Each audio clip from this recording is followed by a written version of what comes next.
భద్రాచలము పుణ్యక్షేత్రము అంతా రామమయం.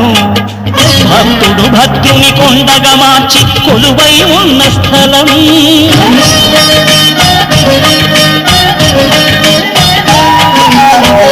భక్తితో రామదాసు ఈ ఆలయమును కట్టించనయా. సీతారామ లక్ష్మణులకు ఆభరణములే చేయించనయా. పంచవటిని ఆ జానకి రాముల పర్ణశాల అదిగో.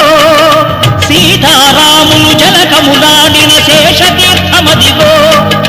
రామ భక్తితో నదిగా మారిన శబరి ఇదేనయ్యా.